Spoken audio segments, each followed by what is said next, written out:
Well, Graham, good to see you again. I'll start as ever with these Wednesday press conferences with the game last night. Sorry, you mentioned how pleased you were with the application of the players, given the break between games. Yeah, it was on the eye, looked intensive. Afterwards, looking at the data, it was. Going to analyse the game properly today on video because we've been training this morning, but. Delighted with the result, the performance, but you get a sense of you can tell when players make the distance up to press, whether they're really at it or they're pretending, you know what I mean, and so off your eye. But it's good to have the data as well, just over the course of the game. And there's a few boys that obviously returning from injury, Lewis's first game, Cav's first game. So it was good to get them out there and sort of exposed to a match scenario, and then give them feedback off that as well. Yeah, I mean, I was going to ask you particularly about Callum and Lewis, as you rightly point out, because of it being their first games this season. How do you think they fared more specifically in the minutes that they did play? Yeah, I thought Cav was as sharp as he had been in training. Really impressed us in training last week. We didn't think his first week back of being out on the pitch, it'd be as sharp as he looked, to be fair, but there was no rustiness. He was really alert, really dynamic, and I thought he took that into the game last night for 45 minutes. I did tell him before the game, like I said last night, that he was only going to do 45 minutes, so just go for it. Lewis, we left it open to how long we felt he would be risk-free.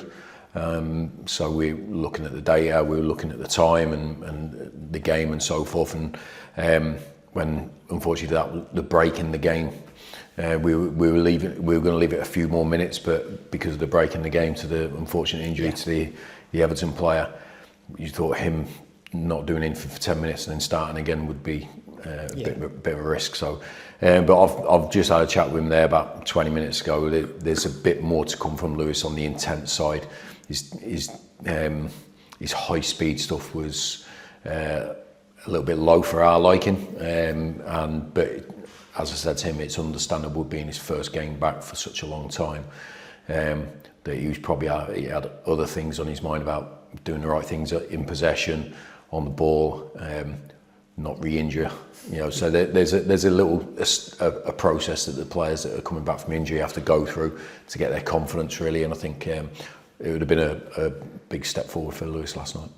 And sticking more specifically with individual players, Jensen Metcalf's performance, I mean, it was coming for quite a lot of plaudits from supporters after what he showed last night. And I wanted to ask you just about his development so far this season. We got the chance to speak with him last night, and clearly is thriving in this environment of learning and soaking up everything that he can, and name-checking Max Powell before I could even ask him about him more specifically. Just what have you made of his development so far? Yeah, I think it's been quite rapid.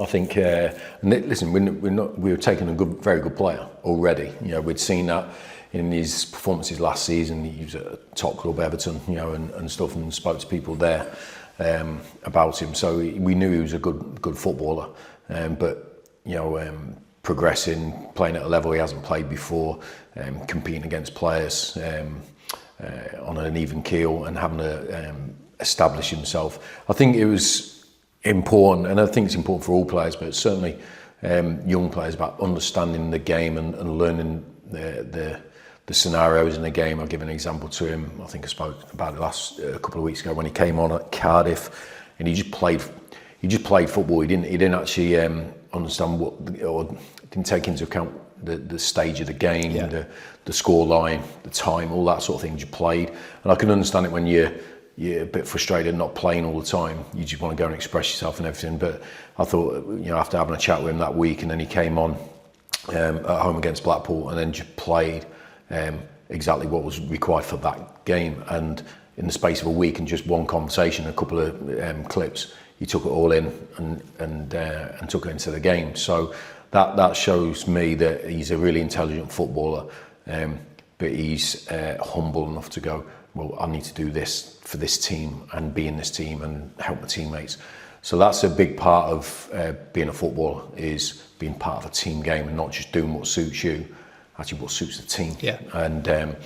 And I think the players that have that ability to do that, they end up playing lots of games over their career because managers trust them, their teammates trust them, and then they get picked. So I think he's a really talented footballer. He was really motivated last night, as you'd expect. But to be honest, I didn't see any extra motivation than his training. He trains at a full intensity as well.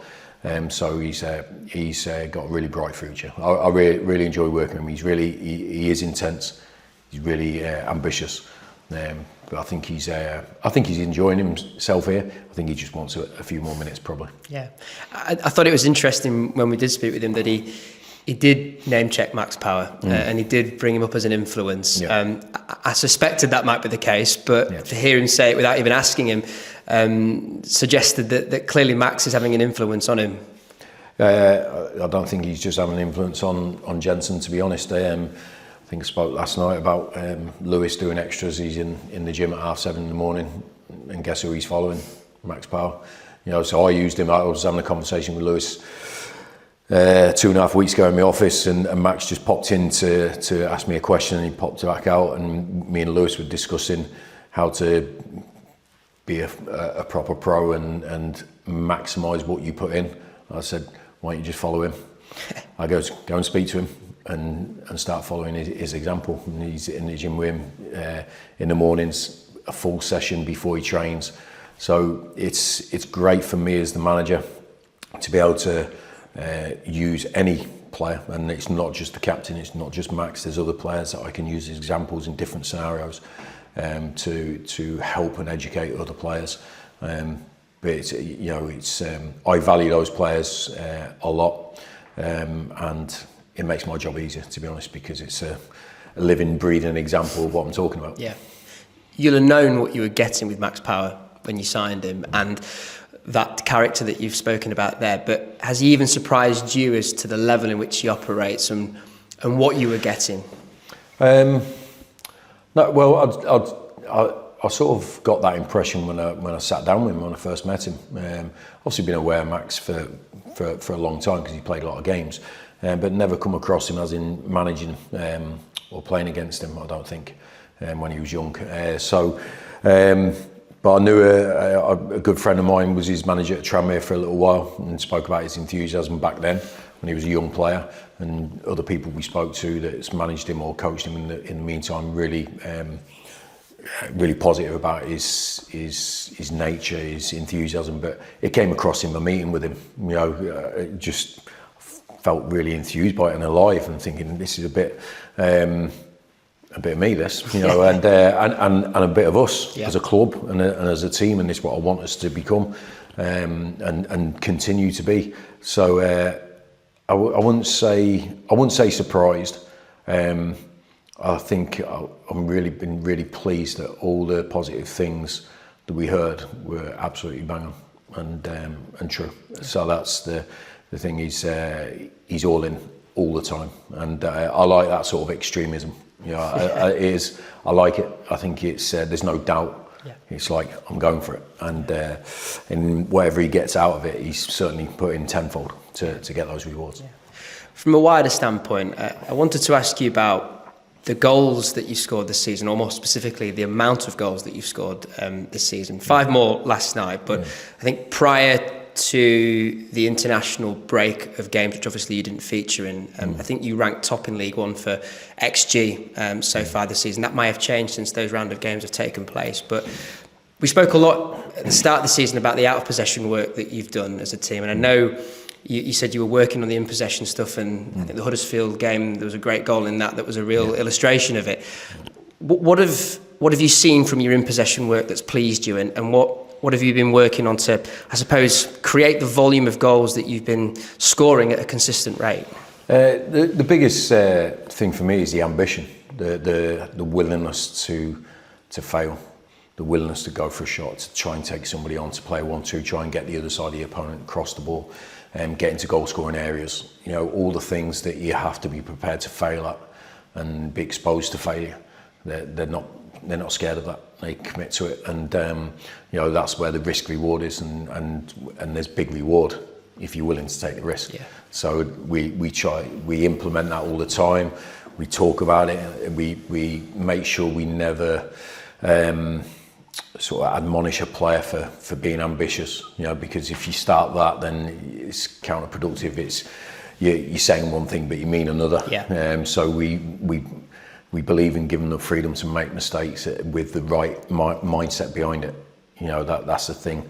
And they're more likely to get criticised if they turn something down. The opportunity to create, to score, to have an opportunity for a teammate to win a game of football. So I think we always give our players a freedom to express themselves in the final third, especially, and we have the quality in there. I think I think we've got good players from last year. We've recruited well again. So it's the players that cross over the white line. We can only help them and support them and allow them to express themselves. But it's the players that go out and do it, and I think they enjoy it. Every day we train. There's a competitive element. There's always goals involved. Defending them and attacking them. I wanted to be involved in that as a player. So there's different elements and different sessions we put on, but they all have the final product, the end product of scoring a goal. So it's just work on the training pitch and the players taking it forward. So it's good to see. We want to. There's still room for improvement on other aspects, but we know we've got talented footballers to be able to do that. Yeah. Going into Saturday, from a team news standpoint, you said last night that Bobby had got this knock at the moment. Does that put him as a doubt for Saturday? Where is he at with that at the moment? Yeah, it puts him in a doubt, for Saturday. So he's just had a knock in his shoulder area, and it's really sore. So there's a bit of pain management there from Bobby's perspective, and letting it calm down. So we'll see how he is as the week progresses. So it's just one of those where Bobby's so brave, so aggressive that he doesn't back down from anybody, but unfortunately he ran into a bigger guy than him and came off second best. But it's one of those things. I just love that thing about him, that he just goes for it. He just plays. He's fearless, and but so you're going to take these things if you're going to play in that way. But I wouldn't change a thing about Bobby. Yeah. Aside from the longer term injuries, do you have any other doubts going into Saturday? No, Cookie trained today, so that was good. I think it was just a little bit of nervousness after his time out, and then coming back and just feeling not great 2 days after a training session. I think where everyone just took a breather and said, let's look at the big picture, the risk reward scenario. And the risk was too much for the reward. So it's great that he's trained at a high intensity today with other players. So he's back in contention for Saturday. And on those longer term absentees in Aidan and Curtis, how are they progressing at the moment? Good, yeah. Aidan was out on the grass today with the medical team, so that was a positive step forward for him. Curtis not yet, but we knew that he's not behind anything. He's actually ahead of the normal schedule, but we thought that would be the case with Curtis's mindset and mentality. So it's not the first thing he's picked up in his career, but he insists that he always gets back ahead of time. So we're missing those two 100% for Saturday and maybe the week after. But after that, hopefully they can integrate back in. Yeah, I think it's 22,000 or over 22,000 expected in attendance on Saturday, which is becoming a recurring theme now at Valley Parade. I know a few weeks back you spoke about how much you are enjoying this moment as being Bradford City manager, and how the club should be enjoying the moment that it's in right now. But I wonder how satisfying it is for you to continue the record that you've been able to achieve at Valley Parade, not only last season and I suppose turning the ship, so to speak, on the feeling at Valley Parade, but then to continue that at a step up in level and still have that record. Yeah, look, it's early days. It's only 5, is it, home games, league games? I don't know, 5, 6, roughly that. So, and obviously the cup games have come into that. So, I think it's it's great credit to the players that we've stepped up a level. Obviously, there's new players in there, but a lot of lads who were here last year. To maintain that sort of feel-good factor, to maintain that sort of momentum that people speak about, I think is it's down to the work of the players, what they've put in on the training pitch, and then the support that we get there. You know, it can't help but inspire you. You know, walking out, you know, I've been here 2 years now, and I don't know how many times, it must be 40, 50 times that I've come out of Valley Parade and still get a buzz, still get the hairs on the back of my neck when you come out of that tunnel. So the players must feel twice that because they're on the pitch, you know, enjoying the sport they love and getting that sort of backing. So I think that's a massive plus point for us. I think there's a genuine enjoyment in the ground, first from the players actually playing in front of that brilliant sport, but certainly from the supporters seeing their team win a lot of games. But it's the way we win and the way we commit to the game. I think so. You know, listen, we have to work exceptionally hard to continue that, and we just have to take one game at a time. So we're not getting ahead of ourselves at all. But you know, it's I don't see how you wouldn't enjoy it. Yeah. To be honest, you got to be one grumpy bugger if you don't enjoy being in Valley Parade. You know, either on the pitch or off it. If you don't enjoy what we, as a club, have produced over the last 12 months. To be fair. And just very quickly, final one from me. A really, really important event happening this Friday evening at Valley Parade, the Derby Remembrandi Foundation. And I know that the club have done a lot in pulling that together, and a lot of players from that era come into the ground to raise awareness and raise funds for Stephen Darby and the MND disease. And sadly, you know, it's a concern that will continue. But just how important is it for you as a football club to recognise, I guess, that the importance of that? Well, look, it's people talk about the football family at times, you know, and whether it's a real thing or not. I think events like this and times like this actually prove that there is a common bond amongst everybody, you know, players, supporters, staff members. You know, the sport brings us all together, but there's so much more in life that's thrown at you as an individual, and you need support around you from people. And if you're in the game long enough, you make a lot of friends. You make even people that you don't know personally, but because they've seen you play, you know, or you know, that sort of thing, they have a close bond. So I think in times that are tough as these for Stephen and Marcus Stewart, obviously, who's there as well, who, you know, Stephen Darby's got such a great history at this club. Myself and Chris both played with Marcus Stewart at different stages of our careers. So, you know, when you see this to people, you know, we've still got the picture of Stephen in the change room, you know, behind the door. It's still there. It's the one constant. Everything else has changed in that change room since I come here. Apart from that, has always been there. And you know, so and you know, Stewie's sort of similar age to me and Chris, and it's just potluck.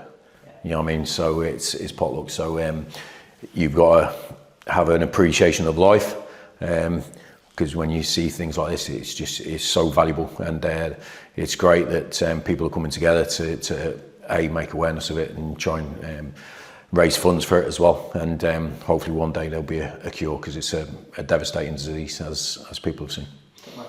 Okay. Obviously Barnsley at home this Saturday, Yorkshire Derby, but that would add to it anyway. But the fact that you didn't play last week due to the international break, that's going to increase the atmosphere and make it more special in a way, I suppose. Yeah, possibly, if it can be more special at Valley Parade. You know, I don't know how it does that, to be honest, because I think it's top notch already. You know, but yeah, I think there's always a thirst for football in the season. So when international breaks, certainly at the higher level, and the Premier League's not playing, people talk about it all the time. You know, they've missed their club football and so forth. So our supporters have been, you know, have sort of understood that over the last 12 days. It was good for them to come and see, or the 4,000 that came to see us. They've seen a good game of football, score 5 goals and win the game. But 22,000 on Saturday plus, it's brilliant to see. I think there's numerous Yorkshire derbies in this division because of the teams that are in it. I think there's always a special atmosphere at Valley Parade anyway. So I don't think I'll be able to notice, to be honest, because I think we've witnessed it and experienced it so many times, even against teams that that are not from Yorkshire, you know, Crewe last year, Colchester last year, and all that sort of thing. So, no, we're looking forward to it. But what we have got is we've got a good team coming here to try and win the game. So we have to bring our A game. That's the start of a run, 3 or 4 games against teams that are all up there. So it's going to be a difficult period. But you've shown that you're more than capable of holding your own in this division. Yeah, I believe so. But I don't know who we've got in 3 games' time, to be honest. So, I'm being honest, I'll look at the immediate one and potentially the next one after. I'm not into looking too far ahead and doing that. I think we've just got to really focus on the game in front of us, give it everything we've got, as the players do, and then take the next one as it comes along. But no, we're really enjoying League One. I think we've talked to it with an ambition and a desire to win games. But we have to continue that, and there'll be times where we're severely tested, mentally as well as anything else, and we have to show that we're up for the challenge. But I believe my players will always be up for the challenge. Cheers. Okay, mate. Obviously, Graham, with Barnsley coming, I was going to ask about Jack Shepherd. Yeah. How many games did he play last season? I think he's one of the most appearances, wasn't it? Yeah, I mean, as a player, when you brought him in, you obviously think he's going to be a good lad for us, but you must have been, he just seemed to get better and better as the season went on. Yeah, look, he came on loan for a reason, to develop his game, to make his mistakes and learn about being a senior first team player. He'd had a period, I think 20 games on loan the season before. Different levels of success, but when he came in, we saw straight away that he was a real competitor, a little bit old school as a centre half, but I think that goes back to potentially his upbringing, going straight into men's football at 16, not being in an academy setting, and sink or swim scenario from the age of 16, and there was some rough edges around him, as there will be with all young players, but the basics of a professional football, he had big cojones. He wanted to compete every day and wasn't scared of trying things. When we tried to put things on, right, this is how we want you to play, there was never any fear in how he went about it, and he was a joy to work with, to be honest. Really good to work with, and I think someone was talking about the Swindon thing last year, and how he responded to that and everything, scoring the own goal and that sort of thing, but then being part of what we did at the end of the season. So he had a full, probably full 5 seasons in one season for us, but without a shadow of a doubt, he'd have gone back to Barnsley as a better player and as a more rounded professional. So it was good to work with him while he was with us. And we always talk about when successful loan players, I mean, his loan you could probably hold up as, he really did sort of buy into being a Bradford City player for that season, didn't he? Yeah, you couldn't tell, and it wasn't just Jack, but certainly Jack, because he probably had the most game exposure of all the loan players over the course of the season. You couldn't tell he was he was fully in, wasn't he? That's what we liked about him. But he was like that on day one. He was all over the place in training, diving headers, tackles, everything. But it never changed. It wasn't just like a spurt at the start of his loan period and then died off. That was him all the way through. It was just that enthusiasm. So I think he fully committed to that. But I think it's easy to come into our group and commit to it, because I think the group sucks you straight in. And there's no outsiders. Everyone's in it together. I thought he was well taken in by the supporters as well, from that side, because they could see what he was doing. And I think it was obviously a successful season for us as a club, but I think Jack will look back in 10 years' time as that was the season he probably he really grew into a fully fledged professional footballer. We all remember in Centenary Square the chant of sign him up. I mean, was there ever a conversation? Yeah, I think 100%. But we're realistic. We took a player on loan from a level above, but then we got promoted to that level, and his club's still there, and seeing how successful he was with us last season, so we thought the chances of that were very minimal, to be honest. But you've got to try, haven't you? And but we pretty much realised quite quickly it wasn't going to be the case unless we were going to spend an awful lot of money, which we didn't have. So it was put to bed quite quickly. We moved on. We've enjoyed this start of this season. I think Jack's playing weekly at Barnsley, which he wasn't before. So I think both parties are quite happy. I was going to say, they as you say, they've got a better player back from the one that they loaned out. So in a way, players can almost do too well, can't they? Because it does so well that these parent team recognise that and think, he's really stepped up. Yeah, I'd rather have that though, because then you get full value from them while they're with you. If they're outstanding for 6 months and go back because they're so outstanding, I'll take that than bang average for 10 months and it's easy to get them back. I'd rather have the high performance for however long it lasts, and then we shake hands and wish them well, and we get the next player in. That's how the game works. So I'm always about performance is the number one thing for us. It's and that's the circle you're in, and you have that risk when you loan players. It's why we try to avoid too many loans if possible, because of that risk factor. You're ripped out till come January as well. Yeah, well look at how our players are performing now. If we had like 4 or 5 in that team now performing at the top end of League One, we'd probably be waving them goodbye in 3 months' time instead of fulfilling their potential with us. So it's something that we've obviously brought in Tom McIntyre on loan, but I just feel that the real value for us long term is having players permanently with us. But certainly not just Jack, the other players that we had last season were really beneficial for us and certainly played their part in us being successful. Also, I was going to ask again about Lewis. You're saying about obviously perhaps not quite up to the speed you can do last night, which is probably understandable. Yeah. I mean, do you think there was a little bit, because obviously last time with the Bromley game, I think he'd been out for the month before. That was his game back as well. Do you think there's a few sort of mental demons or things, he's just got to get through a little bit? Yeah, I think that's what I just said to him there. I think he's physically ready to be able to do it. Because we monitor his training load and the speeds he's got up to in training and the intensity and the meters per minute, all those sort of things. So they've all hit the markers that we'd expect from him to be able to perform at his highest level. It's just overcoming that and progressing that. So I just spoke to him, look, last night was your first game back. It's a massive tick for me, but now we have to improve this bit, and it's just in your mind. We know you can do it. That's it. So it's fully understandable. It's from a player to have that concern. It's just a process you have to go to. So the more you get out there, the more you get them on the pitch. That's why we had the bounce game last week. So we train at intensity, so we can just say to players, look, you can run that fast, you can run that hard, and then go into the game and do it. But sometimes the game tactically can sway that. But we know what Lewis looks like when he's bang at it. So does he.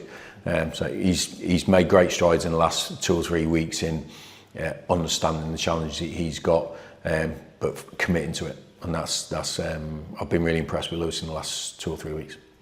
It must have been very frustrating for him, because we remember how well he played in the first half season before the initial shoulder problem, wasn't it? Yeah. I mean, the first few months he was excellent, wasn't he? He was superb. I think statistically he was the best left wing back in the division at a certain point, but injuries can happen and it's difficult. But we know we've got a talented footballer. I think it was a Newcastle game where I sat down with him, because he was actually with us on the squad and he was the only one that wasn't on the bench, I think. And when the players were out warming up, he wandered into the change room, and that's usually my quiet time, 15 minutes on my own.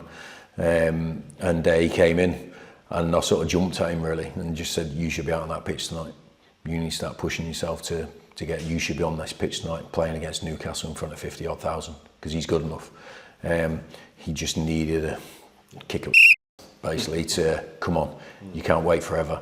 But he needs our support, he needs our guidance, he needs our trust, and that's what we have to give him. But ultimately it's the player that goes over the white line. So I think last night was a positive step for him. But the last 3 weeks have been a positive step for him, because he's fully committed to it.